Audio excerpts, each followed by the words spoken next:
Hello everybody, welcome back to the channel. Welcome back to This Week in Sports. We got 3 great stories for you this week, so tag along with us because we get started right after this.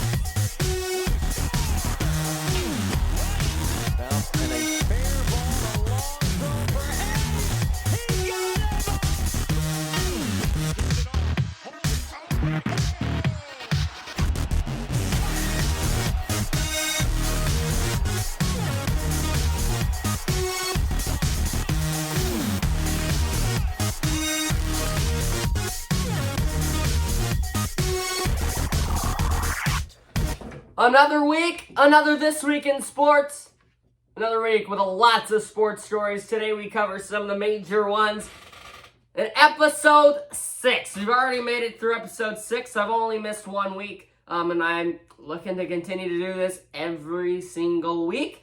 And we made it through 6 weeks, so I think we're on the right track.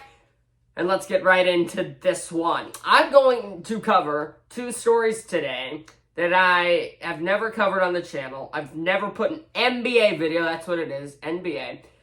Never put an NBA video on my channel. Never talked about the NBA.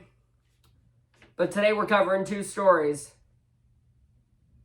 because there were 2 big ones. Now, I did make one mistake, and I realized it right when I printed it out. But I was in a bit of a time crunch, so we're going to figure out as we go along. And, yeah. Let's try to get through this one as we go.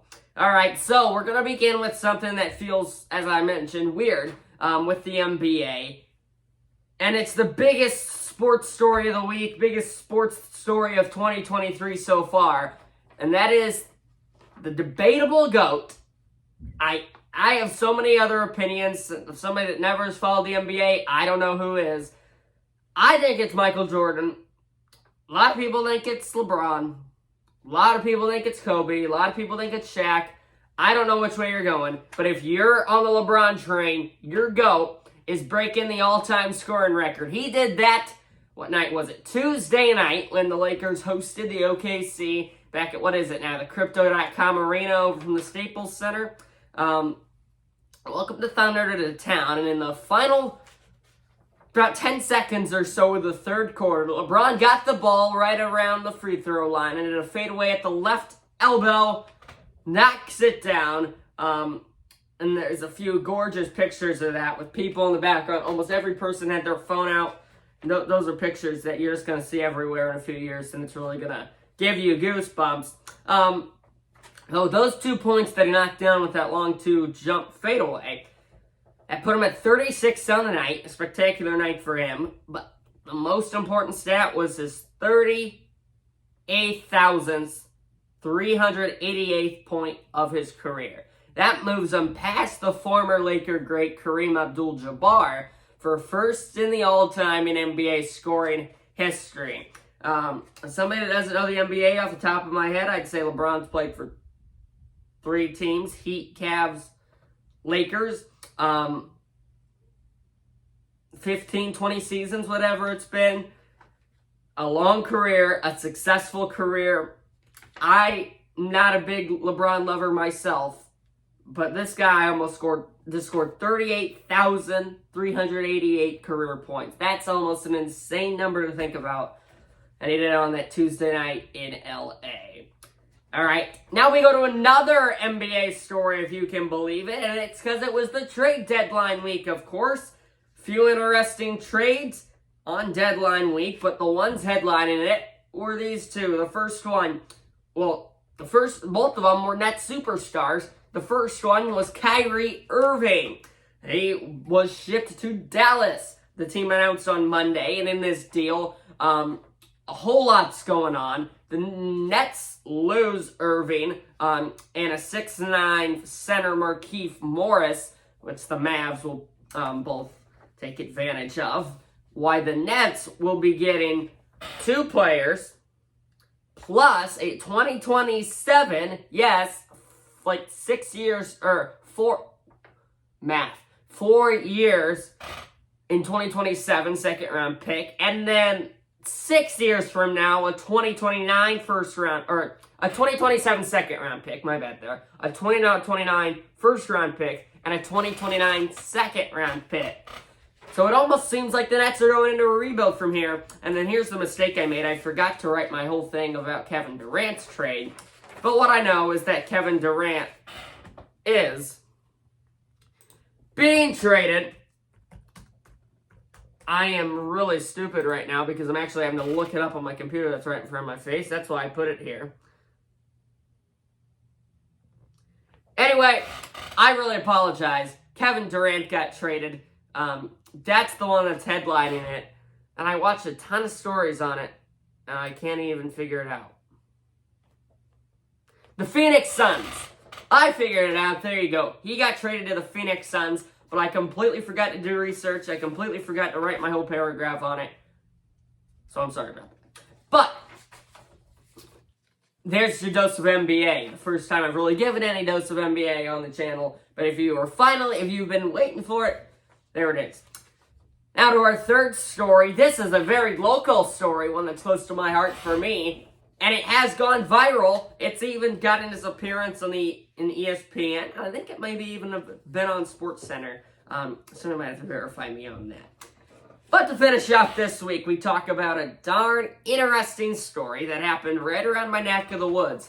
And it's, as I said, it's gone viral. And it's been seen all over the country. My hometown Quad City Storm, the arena's 5 minutes from my house. They traveled about 3.5 hours east to Danville, Illinois. Danville's kind of right around that Illinois border, kind of in between Champaign, Indiana border, if you know your geography. But they were supposed to face off in an SPHL in-state rivalry, if you called it, where everything went as planned. The Storm warmed up. They took the ice. They lined up for the national anthem. Fans came into the arena. About 100 fans. The Bobcats can't get fans to save their lives. We'll get to that in a moment.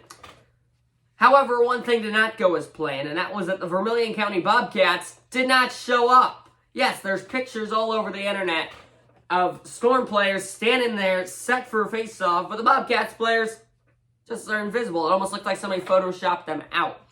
The rumor around the building at the time, around social media, around the league, was that the team was not getting paid enough, so they refused to show up. Well, not even getting paid enough, not even getting paid. And a lot of this, I'll also talk about this in a moment, their owner and general manager, Ellen Tully, and I'll cover her in a second. But that was the word. Everybody was scrambling trying to figure out what happened. And the situation would just escalate from there. The team or league had put out about no information for around 5 days. It was all speculation over Twitter and Facebook. But 5 days after, on Thursday, the Bobcats announced on Twitter, which they have not posted on their Twitter account for about a year and a half until then, and they posted on Twitter that they have ceased all operations immediately, which, in simple words, the team had folded. This comes in only the Bobcats' second season as a team, where they had lost 77 of their 86 games in that time. And now the SPHL is down to 10 teams. So, a lot of speculation over the SPHL. The Rivermen, a possible fold at the end of this season. They're thinking all these teams could just either collapse or move up to the ECHL or go down to the Fed. It's going to be interesting to see what happens, but Ellen Tully, the owner for the Bobcats, a lot of people are giving her really bad rap because she only cared about herself. They're saying on the owner page of their website, that was the most extensive part of the website. And so Bobcats fans their few fans are upset with that. When I say few fans, they only average about 300, 400, 500 fans a game in an arena that only seats about 2,000 in a decently small town of Danville that is really starting to go downhill as a city these last few years. But there you go. The SPHL down to 10 teams as the Vermilion County Bobcats fold as a franchise in only their second year. That wraps up week 6. We're done. We're through 6 weeks. I'm very excited in it. I'm very ecstatic that we made it this long.